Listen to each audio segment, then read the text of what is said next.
Welcome to the Salesonomics podcast, the hybrid customer journey. This podcast is for brave leaders who want to increase revenue in the company.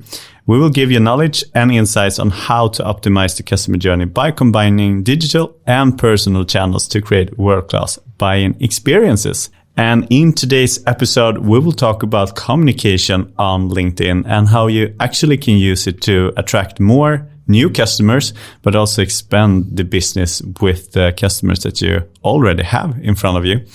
My name is Matthias Härenstam, and today this episode will be in English. And the reason why is because I have a guest. With me, I have the Frenchman who is vegan and has the surname of a very famous French meat stew. Welcome. Thank you. And my last name is Bourguignon, so it's the true story. Full name, Florian Bourguignon. And Florian, what do you do as a daily work? Well, what am I not doing? I'm doing a lot of stuff. I'm starting at Salesonomics in January as a revenue consultant. I'm coming with 7 years experience within sales and digital sales. I'm working a lot with LinkedIn, HubSpot, and copywriting on the website. And hopefully you already heard the voice of Florian in the previous episodes. And if you haven't, you should definitely listen about how you can create, for example, a LinkedIn profile that stands out. But the purpose with today's episode is to help you as a listener to increase the amount of businesses with your actual customers. Posting on LinkedIn is the best way to stay at the top of the customers and prospects' minds and facilitate upsales later on.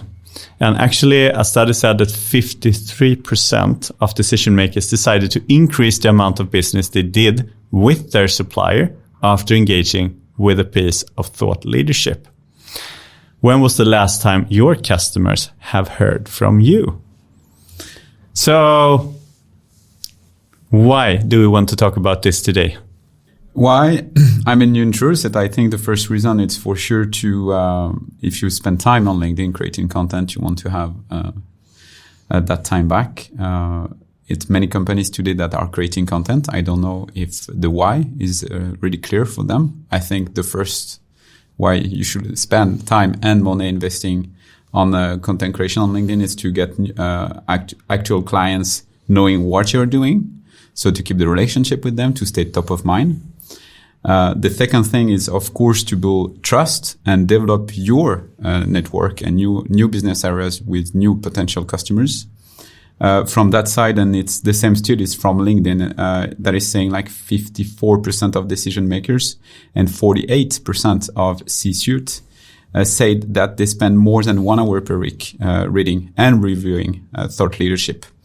And you can include also that 54% purchase a new product or service from an organization that created content, even if they're not previously considering buying from that organization.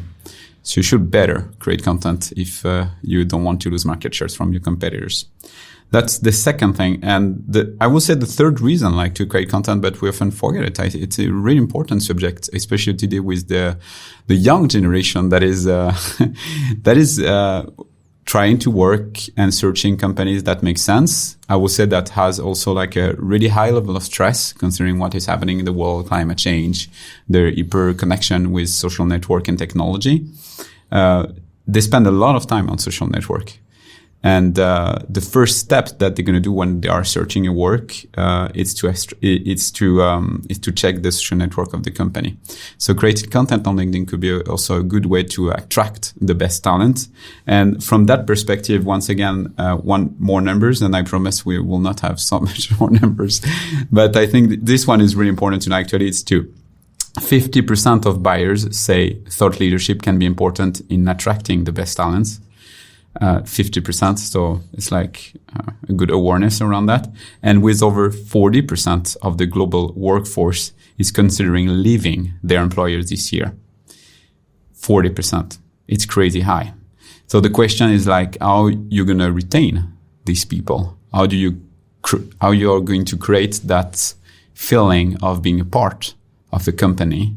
And if you go further, of maybe something bigger. When we start with this topic, I read 2 viral posts, like it was 1 or 2 weeks ago, and the persons were like saying, now I will like quit LinkedIn. I will stop doing posts. I've done it for a year, and I've listened to all LinkedIn experts. I've been to different trainings, and I haven't succeeded. So I will go back to my like existing physical network. Why is that? What have they failed with? I don't know that person, but I know that the results you can get with LinkedIn if you are doing stuff properly, respecting the code and the algorithm, can be tremendous. I mean, if you spend a lot of time on LinkedIn and you have applied one of the stuff we're going to say today, it's, the top of the iceberg, but that can be helpful, and you're not getting results, don't stay on LinkedIn. And also, I think the first thing that I will ask to that person was, why did you start to post on LinkedIn and spend that time on LinkedIn? And the second thing behind the why, because often people are going to say, to make business, of course, or to build my network, is what is your ICP? What is your ideal customer profile?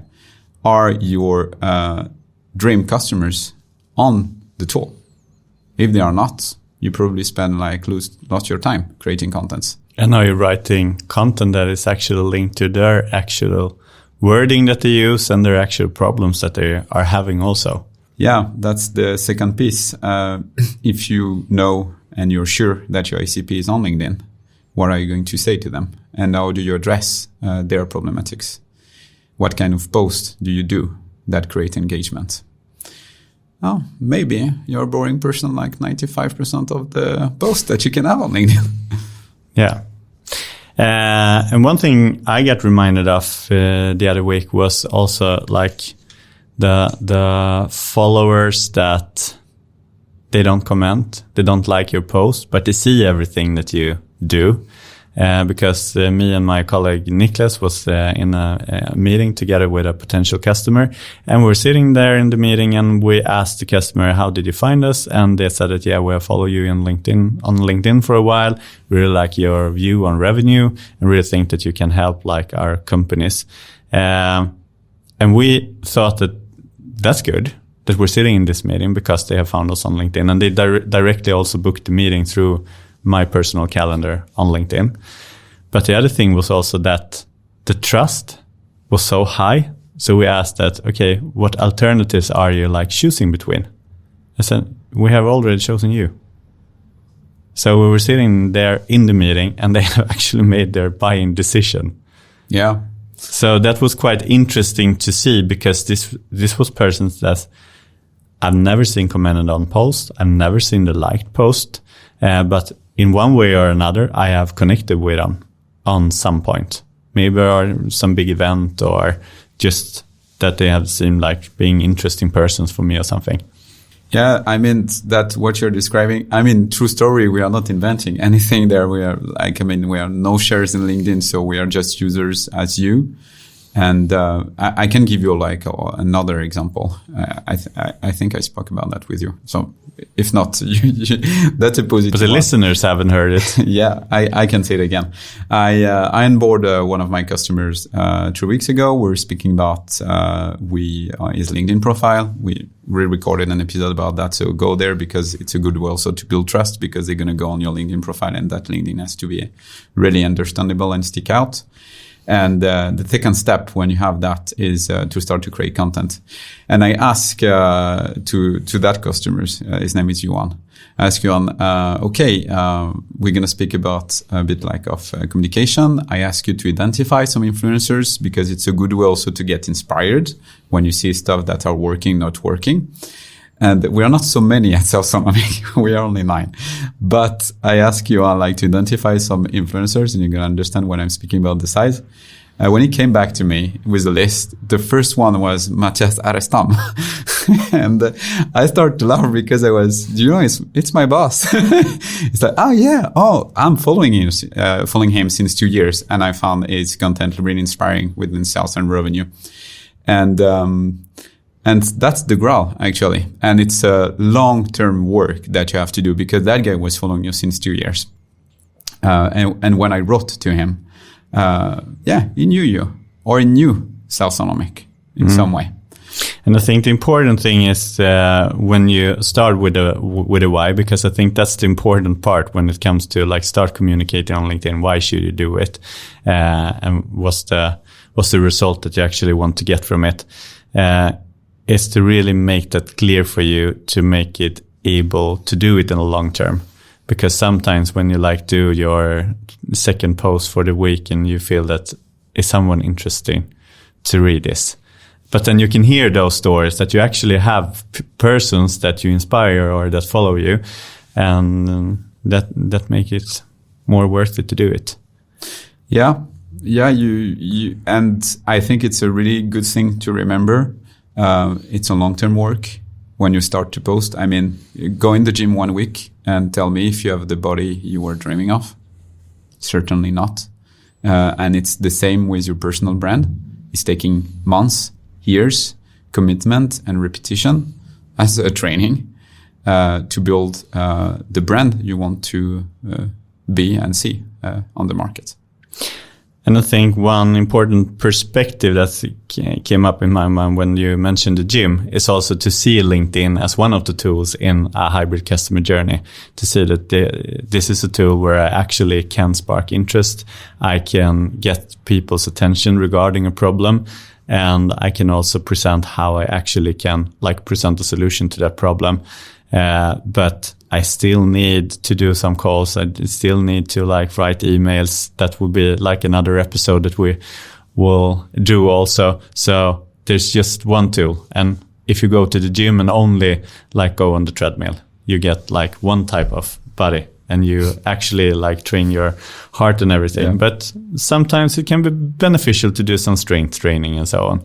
So I think that you have to really think about LinkedIn like a piece in the puzzle, and to have a strategy.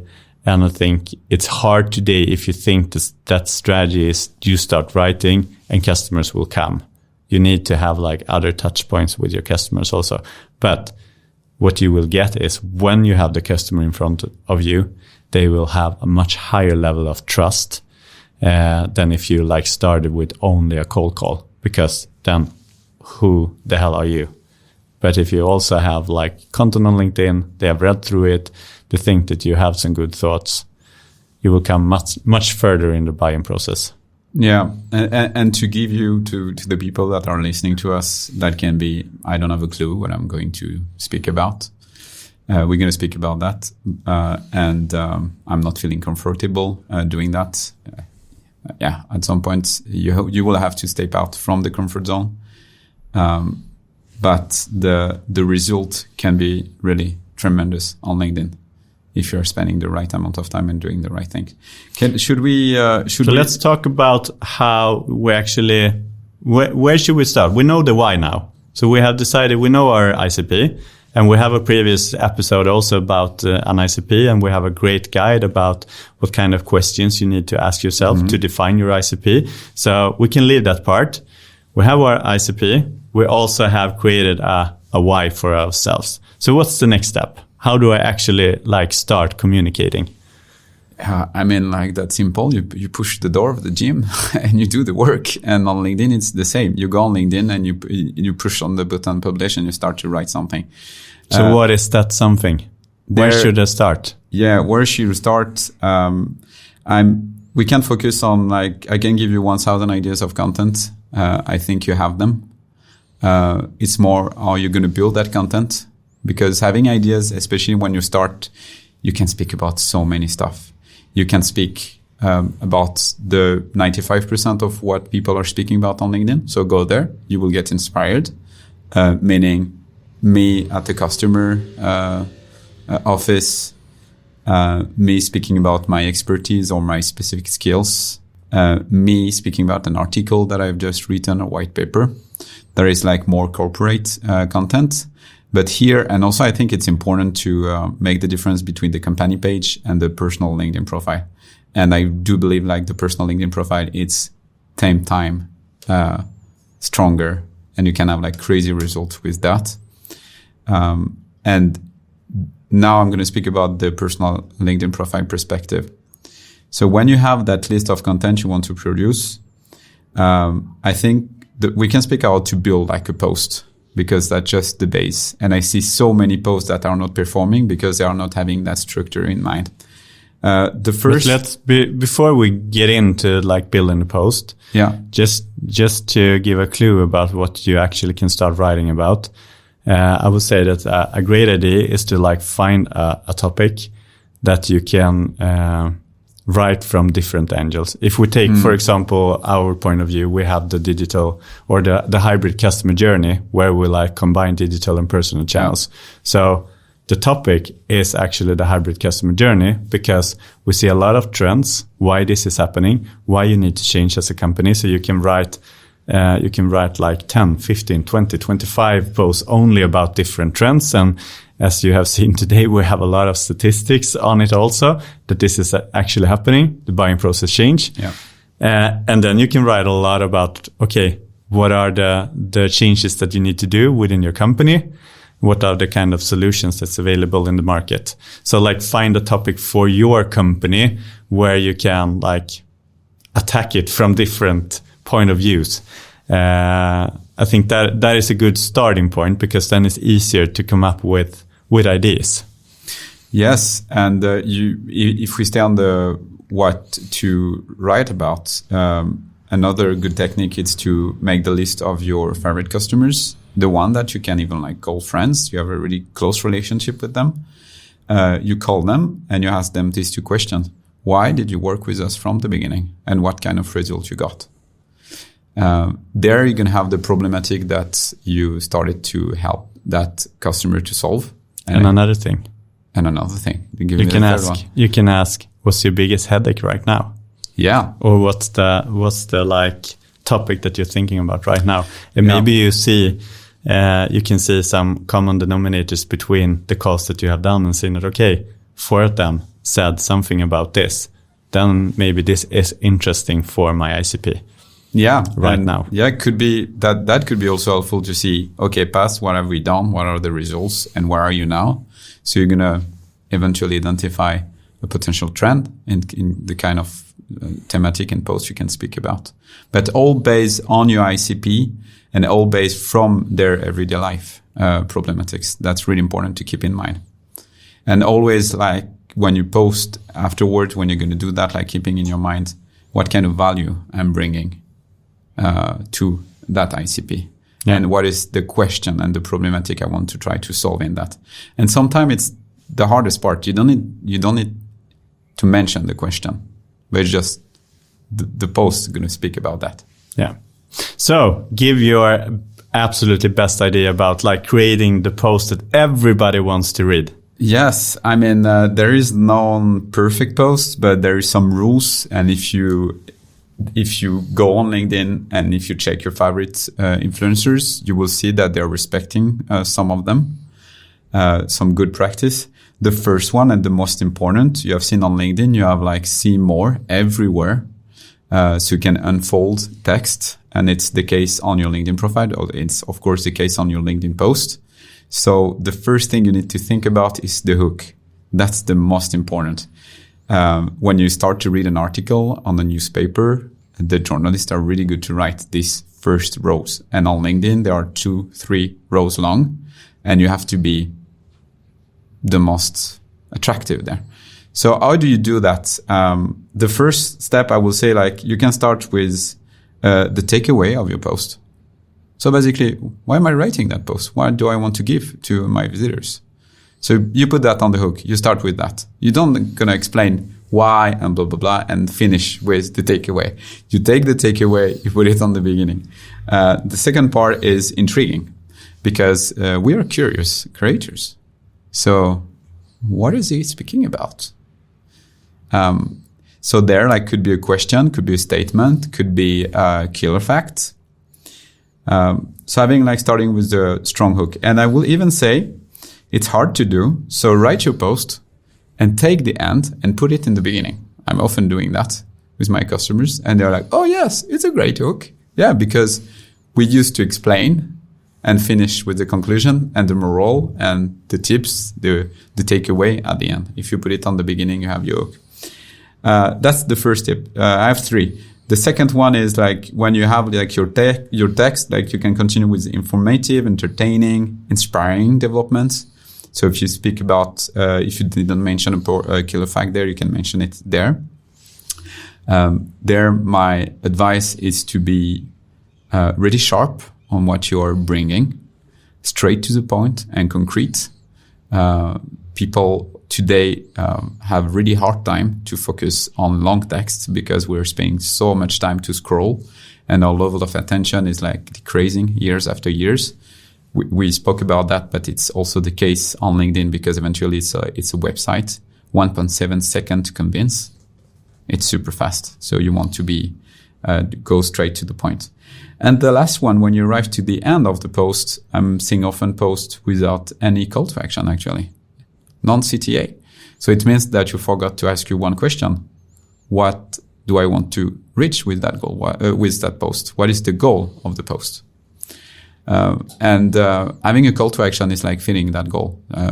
So the way the algorithm is working today, what you get, the most of the algorithm is like if you start to have people that are resharing your post, that's where you get the most point from the algorithm. The second part is the comment, and the third is the like. So you want people to reshare in some way, and don't be afraid to ask them. So if you take that short, first the hook. Yeah. Start with the end in mind. Think about what's the actual key takeaway that you want them to have from your post. Yeah. 2, make the post really short. And also there's tools that you can use for this today that you like create your own tool, and that you mentioned that also like use ChatGPT to like shorten it down by 50% and get new inspiration on how you actually can be even more relevant. And those 1.7 seconds, we need to remember those, and to have a clear call to action to actually decide what you want to achieve. That's the 3. And the shortened part is really hard on LinkedIn because you want to go straight to the point. And I have like, do we have time? Can I share a ChatGPT template? Yes, go ahead. Go take away. So you can start to write, go on ChatGPT, you go there and you say to ChatGPT, hi, you're working for a company called, let's call that company Salsonomic. Your role at the company is a senior community manager with 20,000 hours of expertise. You're really skilled.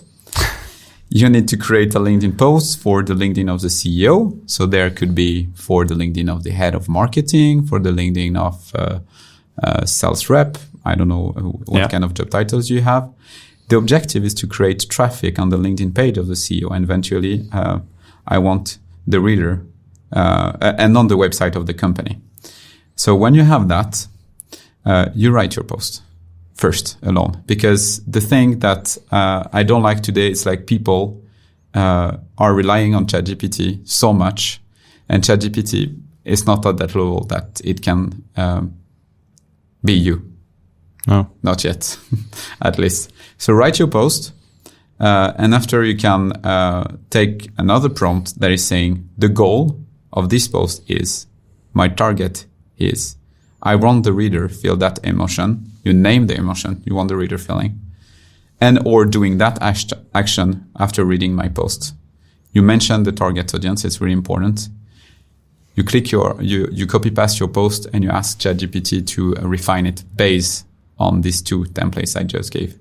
You will see the results are really good. Great. So now you have like an extra writing buddy, you can say, that can help you on your way. Because if you're using it right, it will give you much better results. So if we just end with like some good practices regarding LinkedIn, what's some things that you really should think about to make more people to see this post? I have 100. We don't just give a few. Give a few. First mistake that I'm saying, or something that we can improve, it's no clickable link in the post.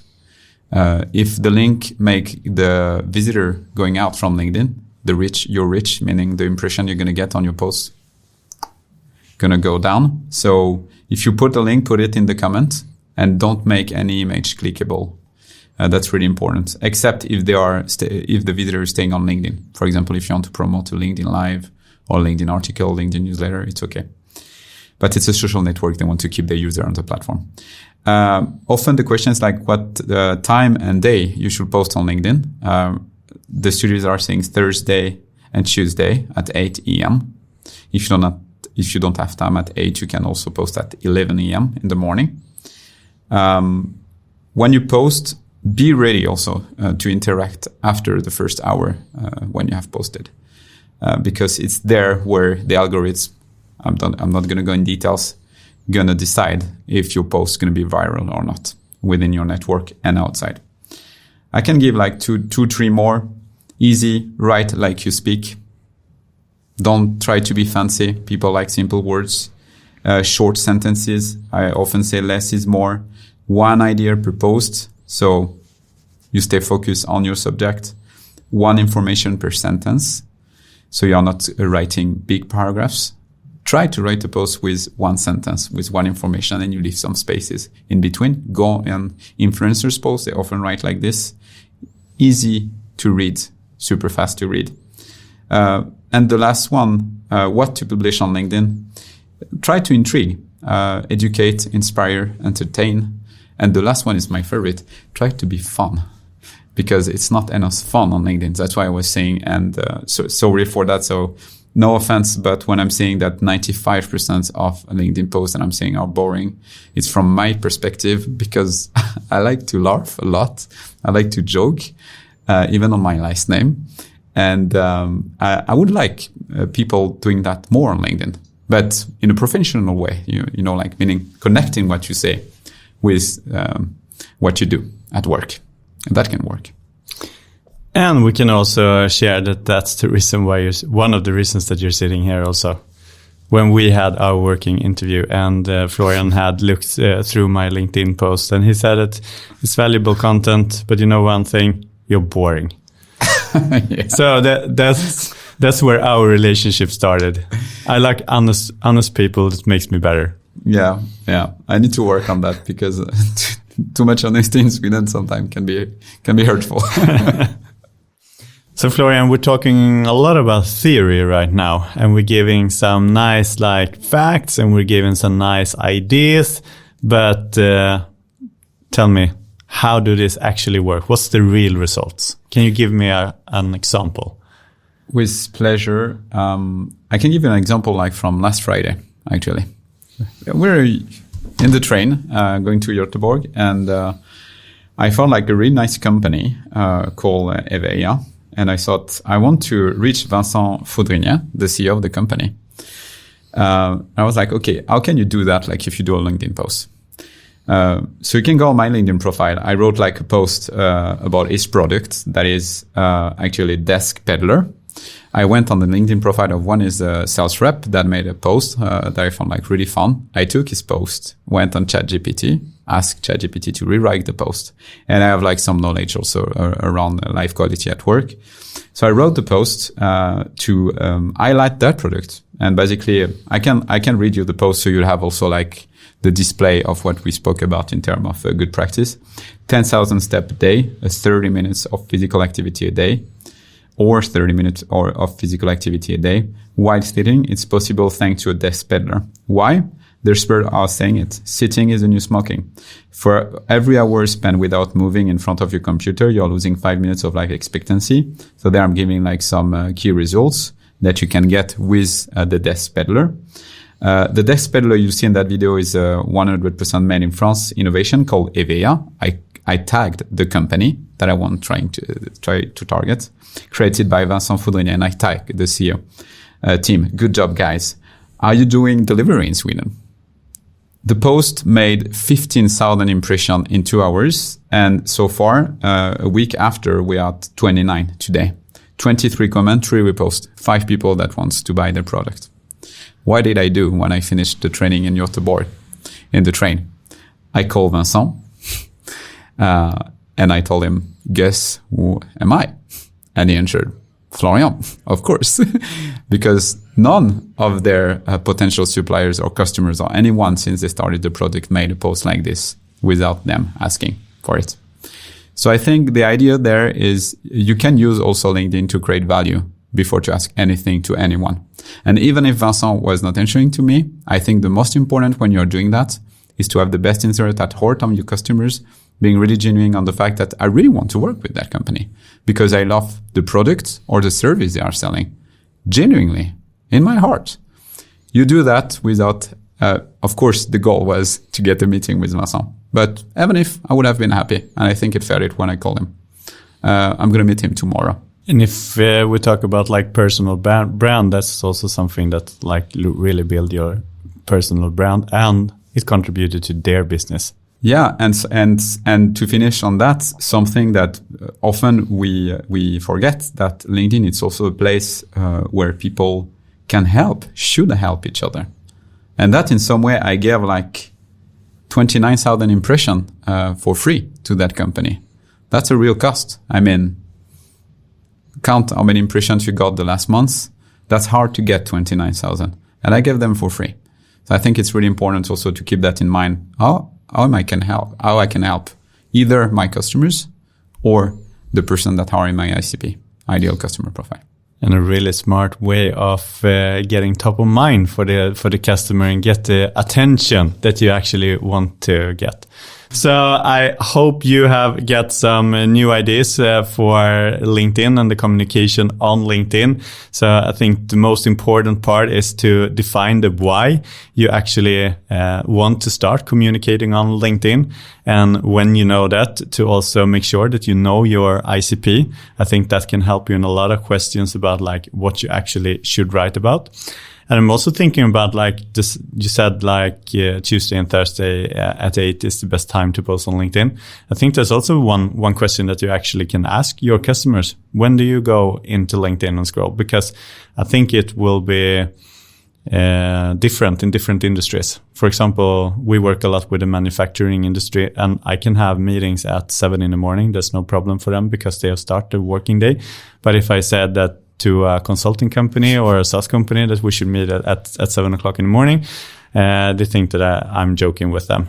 So also to ask that questions, and then to really use your template that you gave, how you actually can use ChatGPT to help you, and the 3-step process of writing a really good LinkedIn post. So thank you for valuable content that you have shared with us today. And as we said, we like the hybrid customer journey, so you can both watch this podcast on YouTube and Spotify, and you can listen to it.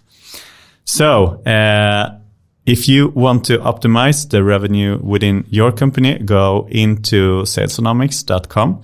You can read more about our offering and get to know how we can support your journey through this. And you can also connect with me, Florian, or some other great employee working at Salesonomics. Thanks for today. And the next episode will also be in English.